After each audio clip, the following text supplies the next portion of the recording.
جیسے سناٹوں کے پھیلے جال میں سماعت سے ماورا آوازیں اٹھ کھڑی ہوں، جیسے ناچتے تفکرات کی سیاہ آندھیوں میں کھوجنے کی حدت اور پرکھنے کی لذت انقلاب برپا کرنے کے لیے کروٹیں لینے لگی ہو۔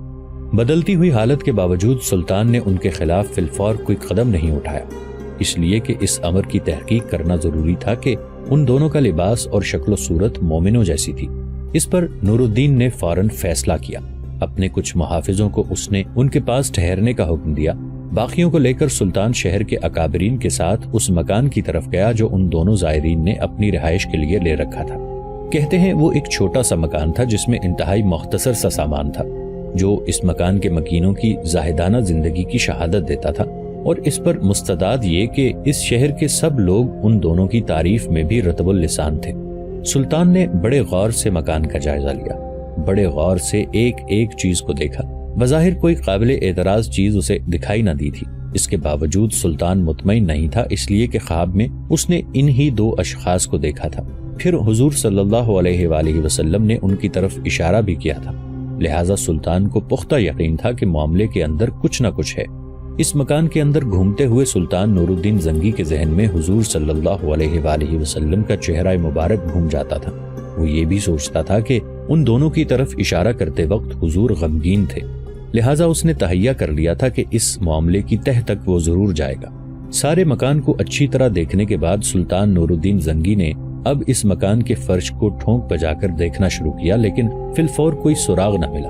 پھر وہ مکان کے بیرونی دروازے کے قریب آیا، اپنی گردن کو اس نے خم کر لیا، کچھ سوچا، پھر آسمان کی طرف دیکھتے ہوئے وہ گڑ گڑاتے ہوئے دعا مانگنے کے انداز میں کہہ رہا تھا، اے خدائے مہربان، تو ہی برق تپاں کی قہرمانیوں کے رازوں سے واقف ہے، باطل کے ظلم بھرے زندان کے بھیدوں سے تو آگاہی رکھتا ہے، وقت کی مسافتوں میں سمٹی ان گنت داستانوں کا تو ہی رازدار ہے۔ میرے اللہ، کائنات کے اندھیروں کی تہوں میں تیرے ہی حکم سے روشنی آوازوں کی بکھرتی کان کی طرح گھس جاتی ہے، تیرے ہی حکم سے وقت کے قرطاس پر سلگتے سرخ لاوے حرکت میں آتے ہیں، تیرے ہی حکم سے پھیلے ہشت گوشوں میں لہو کی جوالہ متحرک ہوتی ہے، تیرے ہی حکم سے تشنگی کے اندھے کرب میں سرابوں کا سمندر نزول کرتا ہے۔ میرے اللہ، حالات اور وقت نے مجھے کچھ جاننے کے لیے مضطرب اور حریص کر دیا ہے۔ میرے اللہ، میں ایسا راہی ہوں جسے منزل کی تلاش ہے، ایسا مسافر ہوں جسے رہنما درکار ہے۔ میرے مالک، میرے خدا، رہنمائی درکار ہے۔ میرے مالک، میرے خدا، اے کعبے کے رب جس کا کوئی خضر راہ نہ ہو، دانش اور نیکی میں تو ہی اس کا رہنما ہے۔ اے اللہ، اس معاملے میں میری رہنمائی، میری ہمت افزائی فرما۔ دعا مانگنے کے بعد سلطان نور الدین زنگی پھر پلٹا، مکان کے اندر آیا۔ اب اس نے اپنے پاؤں سے جوتے اتار دیے تھے اور بڑے غور سے مختلف جگہوں کا جائزہ لیتا ہوا اس طرف بڑھا جہاں زائرین نے ایک چٹائی کے اوپر مصلی بچھا رکھا تھا۔ سلطان نور الدین زنگی جب اس جگہ گیا تو ٹھٹک کر رہ گیا، یکایک اسے محسوس ہوا جیسے چٹائی کے نیچے فرش ہل رہا ہو۔ یہ صورتحال یقیناً سلطان نور الدین زنگی کے لیے حوصلہ افزا تھی۔ اس مکان میں تلاشی لینے کے بعد وہ کسی قدر پریشان، فکر مند اور اداس تھا، لیکن اب اس کے چہرے پر امیدیں، آنکھوں میں کامیابیوں کی جھلک رقص کرنے لگی تھی۔ سلطان نے فوراً چٹائی جس پر مصلی بچھا ہوا تھا ہٹا دی۔ سلطان اور وہاں موجود لوگوں نے دیکھا کہ وہاں ایک چوڑی سل پڑی ہوئی تھی۔ جب سلطان کے کہنے پر اس سل کو ہٹایا گیا تب ایک انتہائی خوفناک انکشاف ہوا۔ وہاں موجود سب لوگوں نے دیکھا اس سل کے نیچے ایک سرنگ تھی۔ اس سرنگ کا سب نے جائزہ لیا تو دیکھا کہ وہ سرنگ حضور صلی اللہ علیہ وآلہ وسلم کے روضہ اقدس کی طرف جاتی تھی۔ سرنگ کو دیکھتے ہوئے نور الدین کچھ سوچتا رہا، معاملے کو وہ سمجھ گیا۔ مورخین لکھتے ہیں کہ یہ صورتحال دیکھتے ہوئے سلطان نور الدین زنگی بے اختیار رونے کے انداز میں بول اٹھا، صدق اللہ و صدق رسول النبی الکریم، صدق اللہ و صدق رسول النبی الکریم۔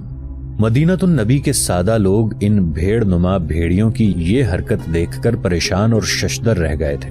ان کے وہم و گمان میں بھی یہ بات نہ آ سکتی تھی کہ مغرب سے آنے والے وہ دو زائر جنہوں نے روضہ رسول کے پاس رہنے کے لیے مکان لیا تھا، جو ہمہ وقت عبادت میں مصروف رہتے تھے اور جو وقت بچتا تھا اسے وہ لوگ جنت البقیع میں لوگوں کو پانی پلانے میں گزار دیتے تھے، اس قدر گھناؤنا کردار بھی ادا کر سکتے ہیں۔ یہ صورتحال یقیناً مدینہ کے وہاں جمع ہونے والے لوگوں کے لیے انتہا درجے کی پریشان کن اور خوفناک تھی۔ سلطان نے فوراً ایک شخص کو اس سرنگ کے اندر جانے کے لیے کہا۔ وہ شخص اس سرنگ کے اندر اترا اور اس نے آگے جا کر دیکھا کہ سرنگ تقریباً مکمل ہو چکی تھی اور حضور اکرم صلی اللہ علیہ وآلہ وسلم کے کفش مبارک تک جا پہنچی تھی۔ سرنگ کے اندر اترنے والے شخص نے اندر جا کر ہر چیز کا جائزہ لینے کے بعد جو کچھ دیکھا اس کی ساری کیفیت آ کر سلطان سے کہہ دی تھی۔ اس صورتحال پر سلطان نور الدین زنگی قہر اور جلال کی تصویر بن گیا تھا۔ بڑے غصے اور بڑی قہرمانی میں اس نے ان دونوں زائرین کو پابا زنجیر کر کے حضور صلی اللہ علیہ وآلہ وسلم کے روضے کے سامنے لانے کو کہا۔ خود بھی سلطان وہاں سے نکلا اور حضور صلی اللہ علیہ وآلہ وسلم کے روضے کے پاس آ کر بیٹھ گیا۔ بھیڑ کے لباس میں ملبوس ان دونوں بھیڑیوں کو سلطان نور الدین زنگی کے سامنے پیش کیا گیا۔ وہ دونوں بھی شاید واقعے کی سنگینی کو جانتے تھے، اس لیے انہیں جب سلطان نور الدین زنگی کے سامنے پیش کیا گیا تو شرمندگی اور ندامت میں ان دونوں کی گردنیں جھکی ہوئی تھی۔ جب ان دونوں کو سلطان کے سامنے لا کھڑا کیا گیا تو سلطان کی حالت یکسر تبدیل ہو کر رہ گئی تھی۔ اس کی آنکھوں میں لاکھوں قرنوں کی مسافتوں کے اندر بھڑکتے الاؤ کی تمازت اور خوابیدہ چٹانوں سے ٹکراتے سمندر کے غسیلے رقص کی سی کیفیت چھا گئی تھی۔ چہرے پر بادلوں اور ہواؤں پر قدغن اور تاریخ کے انقلاب اور تغیر پر سلگتے آئینوں کے سے عکس ڈال کر انہیں منجمد کر دینے والی نظام شمسی کی انوکھی قہرمانیت اپنا رنگ جما گئی تھی۔ پھر سلطان نے ان دونوں کو انتہائی غضبناکی سے مخاطب کیا۔ فطرت کے گنہگاروں، حرص و ہوس کے گماشتو، تم دونوں نے ہمارے ایمان کی امانتوں کی طرف غلط نظر ڈالی، ہماری زمین کو بانجھ کرنے کی کوشش کی۔ ہمارے آبا نے خون دے کر جن روایات کو وقت کی کھیتی میں لالازار بنایا، کیا تم نہیں جانتے تھے کہ اپنے آبا کی اس عزت کی ہم حفاظت کرنا خوب جانتے ہیں؟ برب کعبہ، اہل ضلالت کو ہم ایسے کاموں میں فتح مند اور سرخرو نہ ہونے دیں گے۔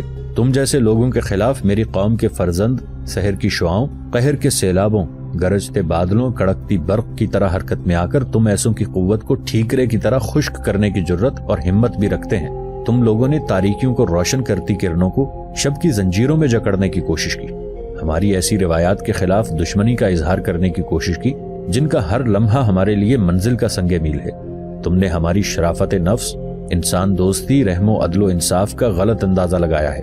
تم لوگوں نے ہماری زندگی کی گراں اور اہم قدروں پر بے حسی اور لاپرواہی کا شب خون مار کے ایک انتہائی برے اور گھناؤنے فعل کا ارتکاب کیا ہے، اور اس کی سزا سے تم دونوں بچ نہیں سکتے۔ اس کے ساتھ ہی سلطان نور الدین زنگی کے وہاں موجود لوگوں کو حضور صلی اللہ علیہ وآلہ وسلم کے روضے کے سامنے آگ کا الاؤ روشن کرنے کا حکم دیا گیا۔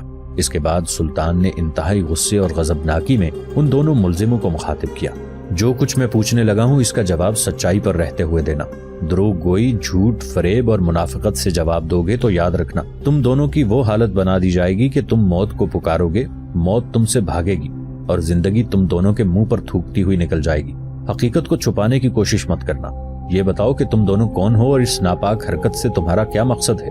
سلطان نور الدین زنگی کے سامنے ان دونوں میں سے ایک نے سلطان کو مخاطب کرتے ہوئے لرزتی کامتی آواز میں کہنا شروع کیا، اے مسلمانوں کے سلطان، ہم نصرانی ہیں اور ہمیں ہماری قوم نے تمہارے پیغمبر کی ناز چرانے پر مامور کیا تھا۔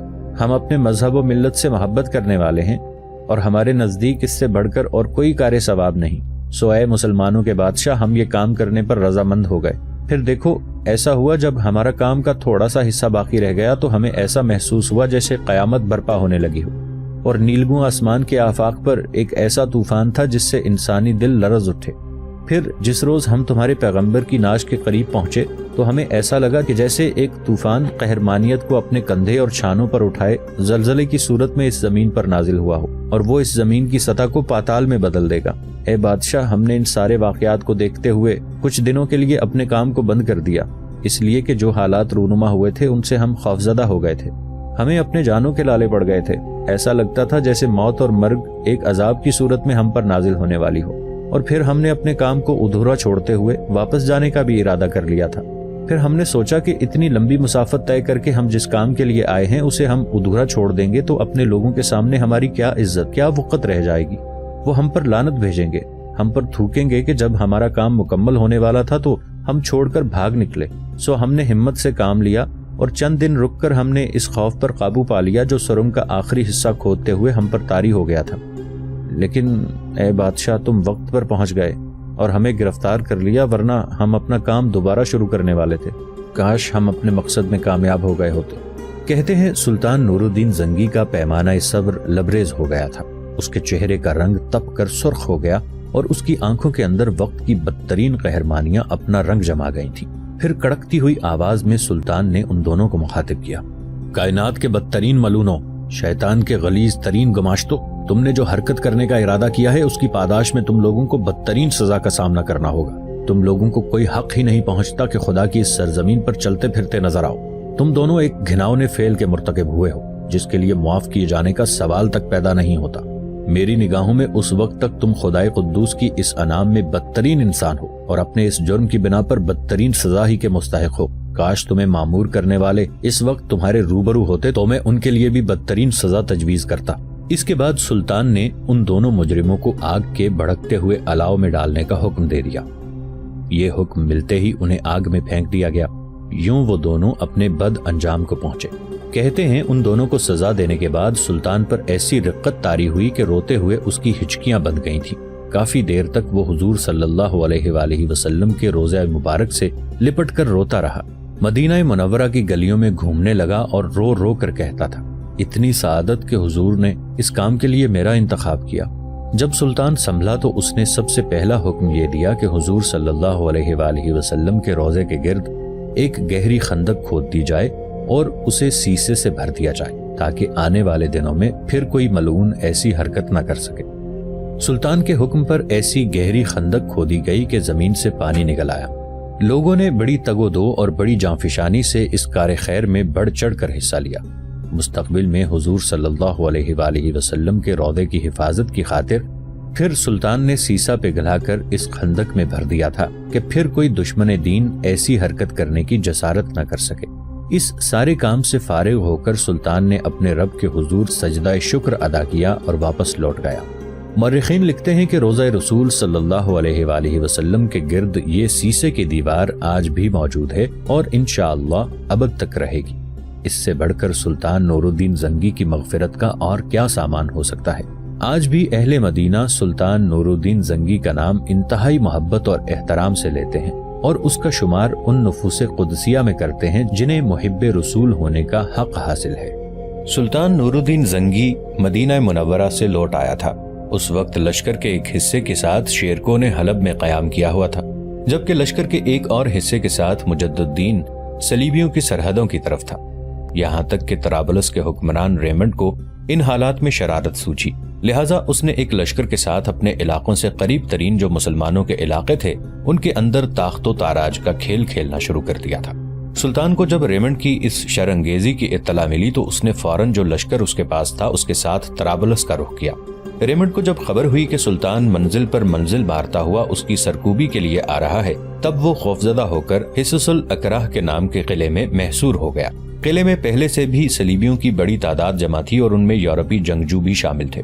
حصص الکراہ کے قریب بقیہ کے مقام پر سلطان نے پڑاؤ کیا۔ سلطان کئی روز تک اپنے لشکر کے ساتھ اس میدان میں ریمنڈ کا انتظار کرتا رہا کہ مقابلہ کرے گا، لیکن ریمنڈ کو ایسا کرنے کی ہمت اور جرت نہ ہوئی۔ ایک دن عین دوپہر کے وقت جبکہ سلطان اپنے لشکریوں کے ساتھ ہتھیار کھول کر اپنے خیموں میں آرام کر رہا تھا، ریمنڈ اپنے لشکر کے علاوہ پہلے سے وہاں مقیم صلیبیوں کے ساتھ حصن الکراہ کے ایک خفیہ دروازے سے نکل کر پہاڑی راستے سے چکر کاٹتا ہوا اچانک مسلمانوں پر حملہ آور ہو گیا۔ مسلمانوں کو اتنی مہلت نہ مل سکی کہ ہتھیار سنبھال سکتے۔ نتیجہ یہ ہوا کہ ان کی بڑی تعداد جنگ میں کام آ گئی۔ کچھ پسپا ہوئے ریمنڈ کے لشکریوں نے آگے بڑھ کر سلطان کے خیمے کا محاصرہ کر لیا تھا۔ سلطان نے اس نازک موقع پر بے پناہ حوصلے اور جرت مندی کا مظاہرہ کیا۔ وہ بغیر قبا پہنے شمشیر بدست اٹھ کھڑا ہوا اور دائیں بائیں آگے پیچھے وار کرتا ہوا صلیبیوں کے لشکر کی صفوں کو چیرتا ہوا آگے نکل گیا۔ اس کی خوش قسمتی تھی کہ اس کا گھوڑا اس کے خیمے سے باہر ہی کھڑا تھا۔ وہ اچک کر اس پر سوار ہو گیا اور دور تک پھیلے صلیبیوں کے جتھے کے درمیان سے بجلی کے گوندوں کی طرح لپک کر نکل گیا۔ بقیہ کے میدانوں میں اس شکست سے سلطان کو بے حد صدمہ ہوا، مگر اس سے اس کے عزم و ہمت میں ذرا بھر کمی نہ ہوئی۔ بقیہ سے 6 کوس کے فاصلے پر بحرہ قدس کے کنارے ایک جگہ سلطان رک گیا۔ ادھر ادھر ہونے والے لشکری بھی اس سے آن ملے تھے۔ اس موقع پر کچھ لشکریوں نے سلطان کو مشورہ دیا کہ اس وقت ہم بالکل بے سر و سامان ہیں اور خدشہ ہے کہ صلیبی ہمارے تعاقب میں یہاں آ پہنچے۔ ہمیں پسپا کرنے والے دشمن کے اس قدر قریب پڑاؤ ڈالنے کے بجائے بہتر ہے کہ ہم حمص میں جا کر قیام کریں۔ کہتے ہیں اس موقع پر سلطان نے برہم ہو کر کہا، عزیزو، اگر میرے ساتھ صرف 1000 سوار رہ جائیں تو بھی کثیر تعداد دشمن کی مطلق پرواہ نہیں۔ رب ذوالجلال کی قسم، جب تک میں نصرانیوں سے مسلمانوں کا بدلہ نہ لوں گا ہرگز کسی دیوار کے سائے میں نہیں بیٹھوں گا۔ سلطان کا یہ جواب بے مثال جرت مندی، لاجواب خود اعتمادی اور مومنانہ عزیمت کا آئینہ دار تھا۔ اس نے اپنے ساتھیوں کے سینے میں ایمان کی شمع روشن کر دی تھی اور وہ بد سے بدتر حالات میں بھی سلطان کے ساتھ جانے کو تیار ہو گئے تھے۔ ساتھ ہی سلطان نے دمشق سے خیمے، گھوڑے اور آلات حرب و ضرب بھی منگوا لیے تھے۔ جب یہ سامان پہنچ گیا تو اس نے وہ تمام سامان اپنے لشکریوں اور ساتھیوں میں تقسیم کر دیا۔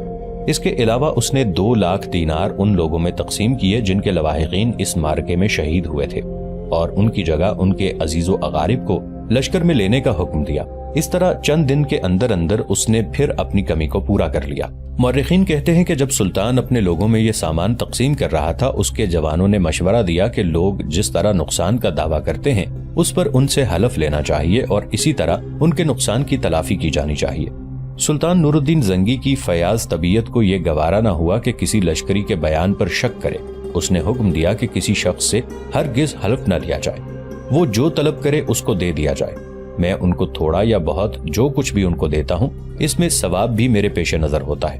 اس موقع پر سلطان کے ایک اور سالار نے گزارش کی کہ اگر آپ کو اجر و ثواب کا خیال ہے تو آپ شہر کے صوفیاء، فقراء جو کثیر تعداد میں وہاں موجود ہیں، ان کو دیں اور ان سے امداد طلب کریں۔ اس سالار کی بات سن کر سلطان کا چہرہ شدت جذبات میں سرخ ہو گیا اور تیز لہجے میں وہ کہنے لگا، خدا کی قسم میں صرف اللہ تعالیٰ سے مدد کا طلبگار ہوتا ہوں۔ جو لوگ یہاں سے دور بیٹھے ہیں ان سے کیا مدد ملے گی؟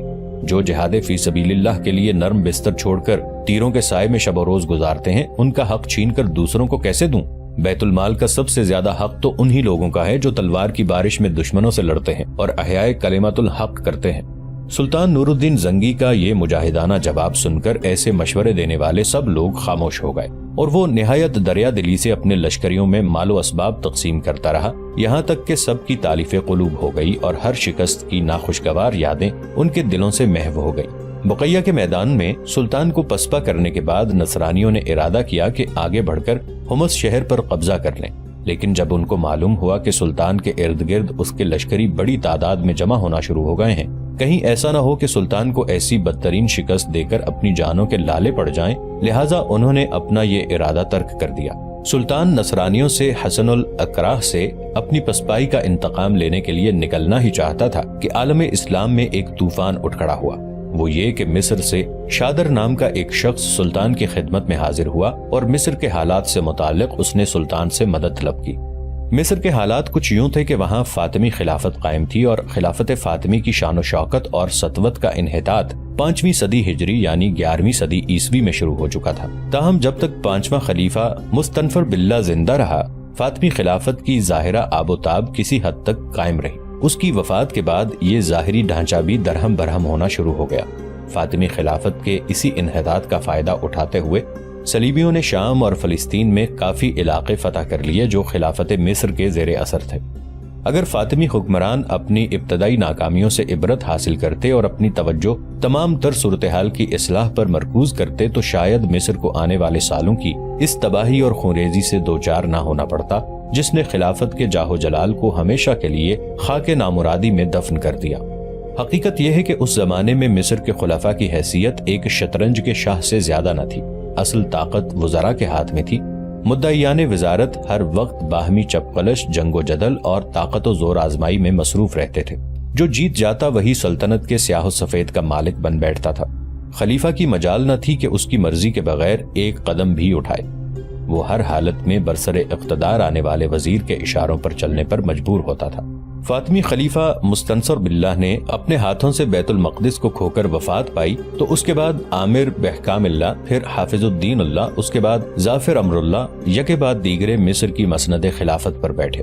ان کے عہد حکومت میں صلیبیوں نے مسلمانوں کے شہر فتح کر ڈالے اور وہ بے بسی کے عالم میں مسلمانوں کے قتل و بربادی کا تماشا دیکھتے رہے۔